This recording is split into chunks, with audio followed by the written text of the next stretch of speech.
The 19th century Russian playwright Anton Chekhov was also an important contributor to the evolution of the short story. His principle, known as Chekov's gun, forbade including elements that are not going to be paid off later in the story. If in the first act you have hung a pistol on the wall, he wrote, then in the following one it should be fired. Otherwise, don't put it there. Given how little space there is in a short story, every detail must count. St. Mark, the short story writer of the New Testament, followed a similar rule, dispensing with many of the healings and teachings reported by the other three evangelists, and offering slimmed-down versions even of the stories they tell in common. Peter's hometown of Capernaum, for instance, is mentioned 16 times in the Gospels. It's associated with family and forgiveness, fasting and worship, exorcisms and healings, with prophecy and cursing, with the crowd pursuing Jesus across the lake in boats, and with Jesus crossing the same lake unassisted. It's a busy gospel place. But Mark mentions it only 3 times. At the beginning of the gospel, when Jesus and his first 4 disciples went to Capernaum, and when the Sabbath came, he entered the synagogue and taught. And all were astounded at his teaching, for he taught as one having real authority. A few verses later, we're told, after some days he returned to Capernaum, which he had made his base, and there he healed many. We have the loaded gun, so to speak. 7 chapters later, Mark fires the gun. The team, which now includes 12 apostles and some women, are again on their way to Capernaum. But they are bickering. Not about the mystery of the incarnation by which their mate Jesus is somehow also Son of God. Not about his death and resurrection, which he has just prophesied. No, rather than crucial questions of Christian doctrine, identity, and mission, their focus is on who is the greatest. As St. James observes, disharmony comes from jealousy, ambition, the desire always to get one's own way. But in Mark's Gospel, we know that Capernaum is the place of instruction, where Jesus taught with authority, and the place of homecoming and healing, where he was at ease with his relatives, friends, and clients. So he sits down to teach them another lesson. If you really want to be first, put yourself last. Among the Gentiles, the rulers lord it over them, but it must not be so among you. Whoever wishes to be great among you must be the servant, like the Son of Man, who came to serve, not to be served. The gun has fired. What were you arguing about together on the road? The Lord asks. In Greek, together on the road is synodos, from which we get our word synod.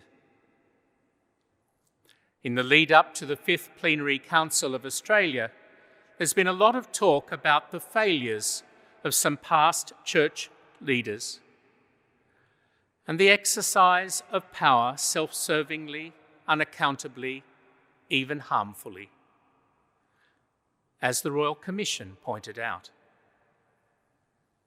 We must find better ways of exercising authority together and well. But should we throw the ecclesial baby out with the bathwater? The Second Vatican Council confirmed the ancient faith that the Church is the whole people of God, and that the hierarchical structure that serves them is divinely instituted.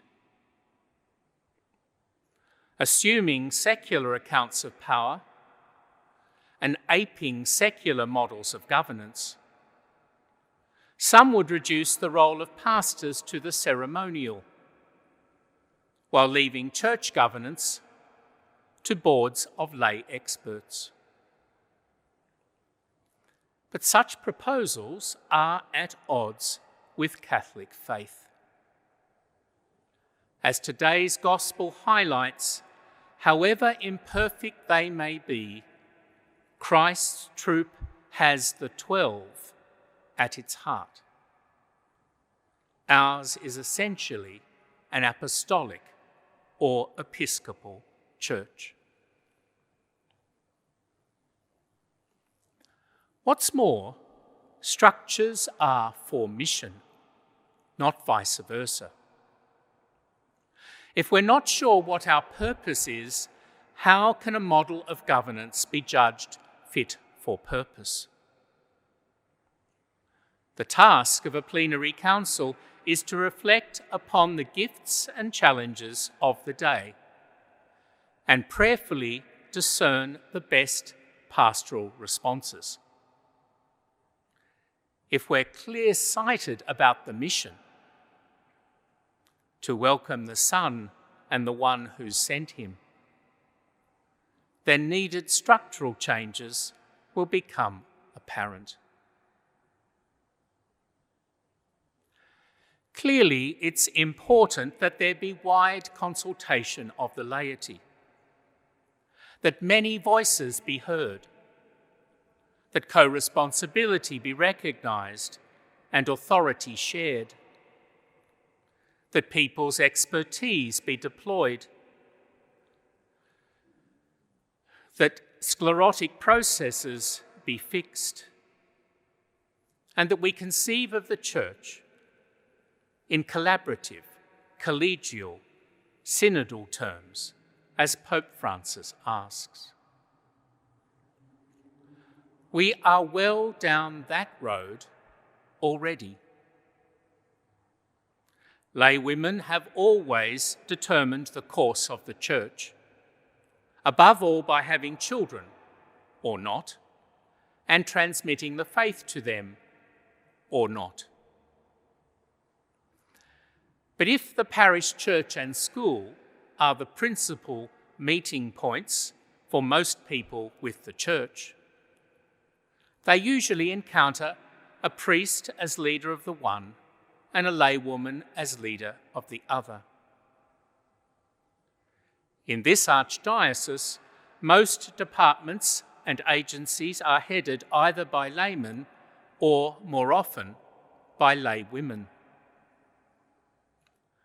There are lay women and men on the formation team and council of the seminary, our curia and diocesan committees, as board members or leaders of our parish councils and ministries, schools and universities, hospitals and aged care, social services and chaplaincies, religious institutes, movements and PJPs. Others have established their own excellent ministries of their own initiative. In recent years, women have been national directors of Catholic education, health, and social services, echoing the lead formerly given by women religious. Granted, much of this is underappreciated. But even as we make great strides in this area, we must be wary of creating new power elites and a new lay version of clericalism. No more squabbling over power, Jesus says. For Christians, authority is about service, not control. Indeed, looking beyond Mark's Capernaum, we see in John's Gospel that it was at Capernaum that some of the disciples left Jesus because his teachings on the Eucharist were so hard. The other two Gospels also record that Jesus was exasperated by the lack of faith at Capernaum. Ultimately, we either assent to Christ's teachings and make our home in his church, or we stop walking together and take another course. To remain, we must embrace him with the enthusiasm of children.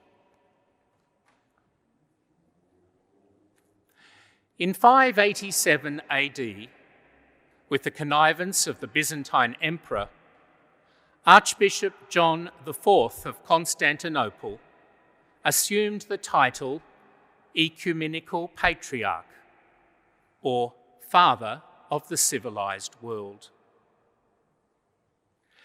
In response, Pope Gregory I called himself Servus Servorum Dei, servant of the servants of God. Great popes ever since have preferred this title above all, as Pope Francis clearly does.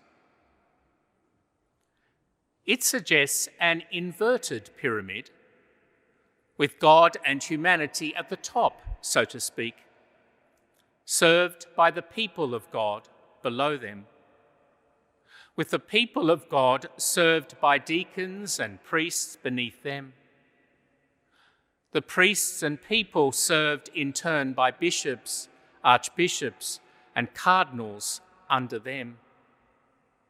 And all of these servants of God, served by the successor of Peter, at the bottom of the hierarchy or lowrarchy.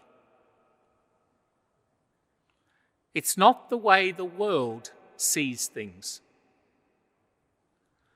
But if we focus on our mission as servants of God, we can be confident, by God's grace, that we will have the right servant leaders going forward. For this we pray.